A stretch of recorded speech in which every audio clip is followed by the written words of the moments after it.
Hello, this is Mark from STEMI here, and I'm going to be talking about how to factor quadratics. The first type of quadratic that you can factor is simply factoring by just common factors. This is the easiest way to do it. You just want to look for coefficients that can be factored out because they're the same, because like a least common factor or greatest common factor. This is essentially just like prime factorizing a whole bunch of numbers next to each other. Now, our example is going to be factor 6x squared minus 3x. I'll give you a moment to pause the video and try it for yourself. So, the first thing we want to notice is that 3 is a factor of both terms, because 3 times 2 is 6, and 3 times 1 is just 3. Or in this case, yeah, 3 times 1 is 3. So we just take out the 3 and we have 3 times 2x squared minus x. But we can also factor out an x, because x times x is x squared and x times 1 is x. So our final answer is 3x times 2x minus 1. And now you can always check your answers with any of the factoring problems we're going to be doing today simply by multiplying out the result. You can try checking this one for yourself and see that you get the same answer. Now, the next part of factoring is looking for patterns. There are two different patterns that you're going to be looking at with quadratics. A squared minus b squared and a squared plus 2ab plus b squared. Those are the two big patterns that we're going to be covering in this video. Now, the first one, a squared minus b squared, is called the difference of squares. This is factored as a minus b plus a plus b. And just to see if you can verify, it on your own by multiplying out a minus b times a plus b, because it's a good practice to, when you're given a formula, to see if it actually works. And now, for an example, we're going to have something very simple. Just factor x squared minus 4. And I'll give you a moment to pause the video and hopefully try for yourself. Now, for this problem, notice that x squared minus 4 can also be written as x squared minus 2 squared. Now, by the difference of square rules, we have x minus 2 times x plus 2. Because you could set x equal to a in the original formula and b equal to 2 in the original formula. Now, the second pattern is perfect square trinomials. These are anything of the this is like anything of the form a squared plus 2ab plus b squared can be factored as a plus b squared. Now, notice this is very important. Notice that a plus b squared does not equal a squared plus b squared. That's not how distribution works. That you, of course, if you know how to multiply binomials and trinomials from an earlier video or earlier prior knowledge, you would know that that cannot be true. But I just want to stress that a plus b squared is not a squared plus b squared. Now, anything of the form a squared minus 2ab plus b squared can be factored as a minus b squared. And for both of these, see if you can multiply them together and verify the results, or verify the factoring, and that it works. Now, for an example, we have factor x squared plus 6x plus 9. I'll give you a moment once again to pause the video and see if you can do it yourself. Now, with this one, you want to notice that this is the same as just x squared plus 2 times 3 times x plus 3 squared. And now, that is just x plus 3 squared, because it's x squared plus 2 times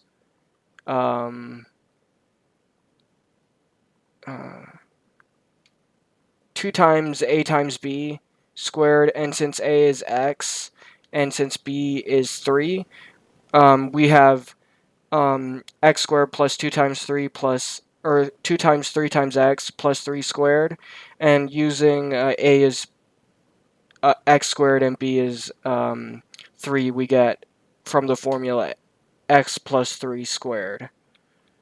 And that's how you factor that one.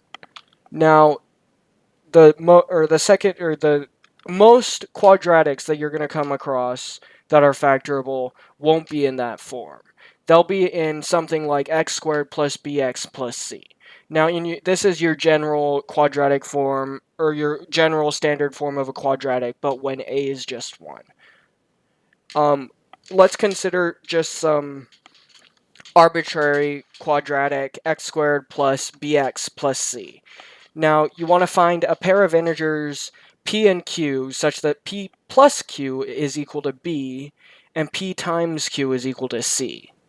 Now, if you substitute these into the original quadratic equation, you get a new quadratic, x squared plus p plus q times x plus pq.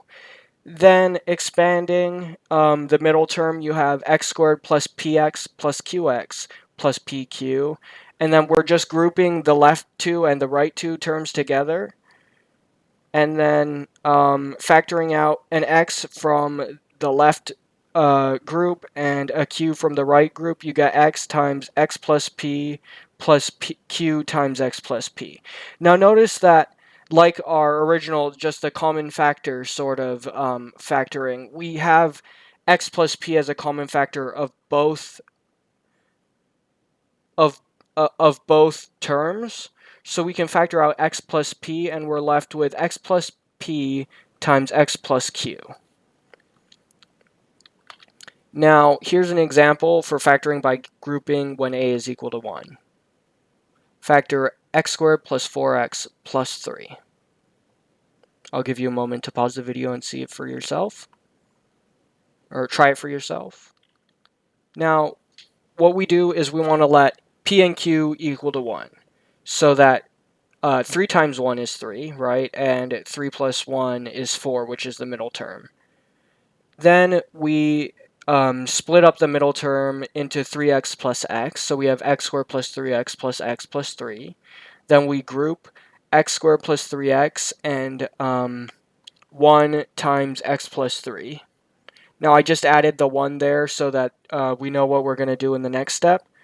When you factor out the an x from the left group, we have x times x plus 3 and or plus 1 times x plus 3. Since x plus 3 is a common factor of both, we have x plus 1 because that's the that's that coefficients or of both, or both added together, and then times x plus 3 because it's their common factor. Now, factoring by grouping when your standard quadratic formula does not have a equal to 1 is a little bit more difficult, but really the only main difference is when you choose p and q, you still have to have p plus q equals b, but now you have to have p times q equals a times c. And that's the main difference. It does make it a little bit harder to find p and q, but it's not that bad, usually. Now, for your example, I have the following. Factor 2x squared plus 7x plus 3. Pause the video, try it yourself, and then see if you got it right. It's good practice to try these examples for yourself.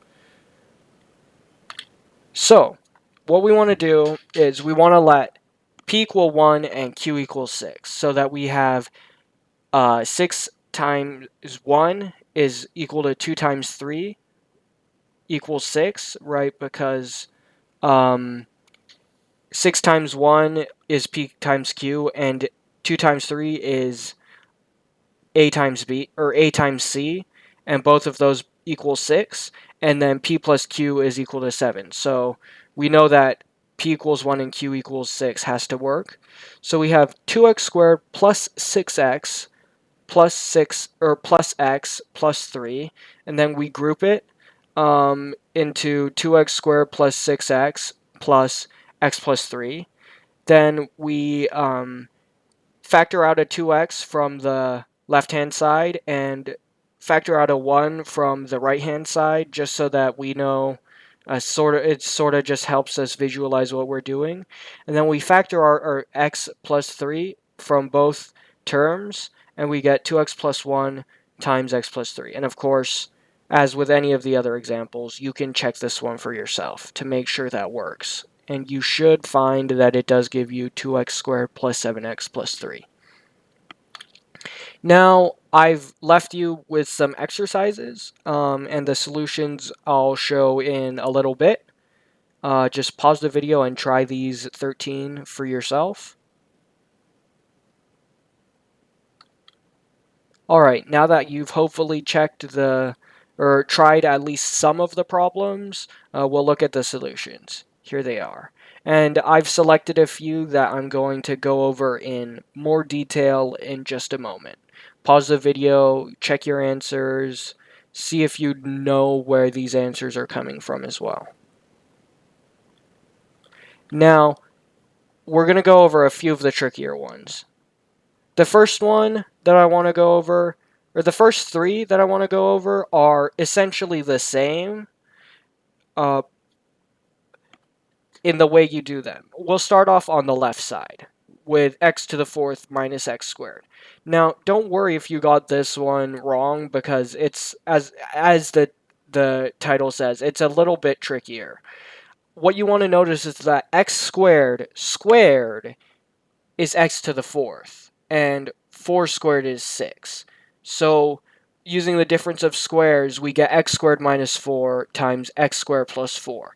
Now, that's not completely factored, right? Because you have, in the left side, you have x squared minus 4, which is still difference of 2 squares.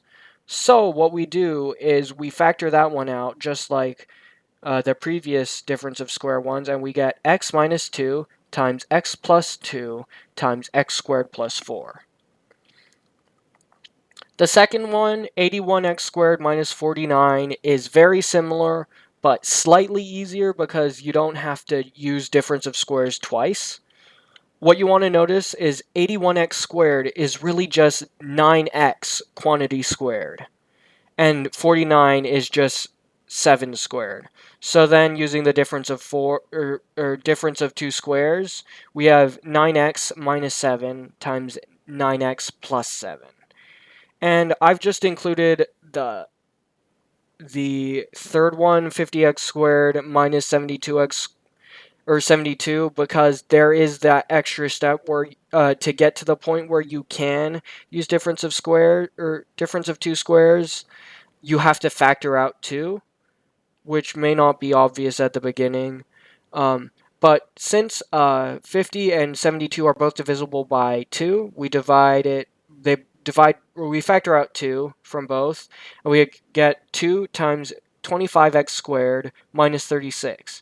Now, just like the previous two that we went over, notice 25x squared is really just the quantity 5x squared, and 36 is just 6 squared. Then, using difference of squares, we have 2 times 5x plus 6 times 5x minus 6. Now, continuing with some of the trickier ones, I've included this one. 4x squared minus 52x plus 69. For this one, you want to notice that 4x squared is really just the quantity 2x, and that 69 is 13 squared. Then you know that the middle term is 2x, or 2 times 13 times 2, because it's 2 times a times b. And then I forgot an x over in the middle term. Don't do that. That's bad. But now you have something in your a squared plus 2ab plus b squared. So you can use your perfect square trinomial formula and get 2x minus 13 squared, which is the answer. And then this last one isn't necessarily very tricky, but I just wanted to go over it because sometimes it does help to factor out a -1 if your x squared term is negative, because it just looks a bit nicer that way and it makes it a little easier to work with, in my opinion.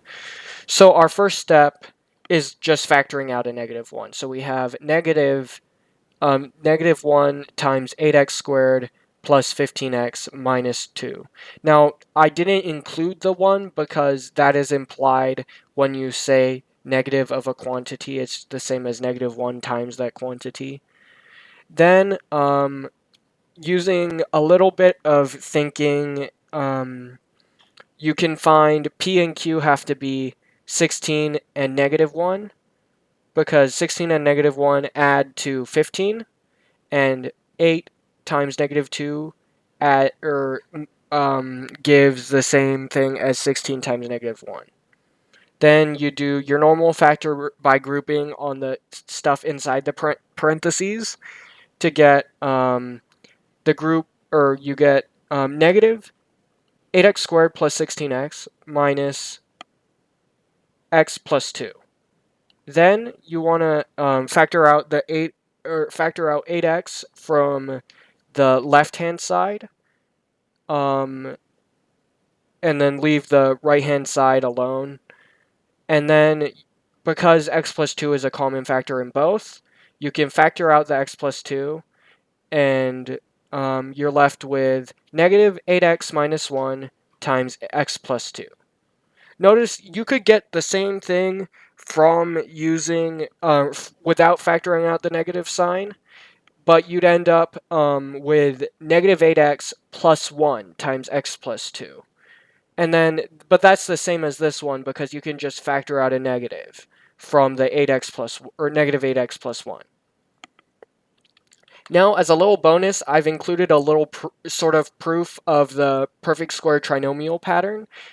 Essentially, if you create this little square with side length a plus b, and then split it up so that you create a little square with side length a and a little square of side length b, you also create these two rectangles which are which have side lengths a and b, or a times b. Now, the sum of all of these, the a squared, the b squared, ab, and ab, all of those areas should equal a plus b squared, because all we've done is split a square into more shapes. So the area should still be the same, which tells us that a plus b squared, the area of the whole, the big square with sides a plus b, that gives you is the same thing as a squared plus ab plus ab plus b squared, which are the smaller boxes. And then, of course, you can take the 2a, or the ab plus ab, and simplify it to 2 times ab. So you end up with a plus b squared, or equals a squared plus 2ab plus b squared, which is exactly what the perfect square trinomial pattern is, as discussed at the very beginning of the video. And that's all for factoring. I hope it's clearer for you now. Or if you didn't know how to factor already, that you learned something at least. And soon there will be another STEMI video for you to watch. Probably, unless you've already, or there's always going to be more STEMI videos, hopefully, to watch. Yeah, on YouTube. Yeah, thanks for watching. Enjoy your time zone, whatever time it is, and yeah, see you later.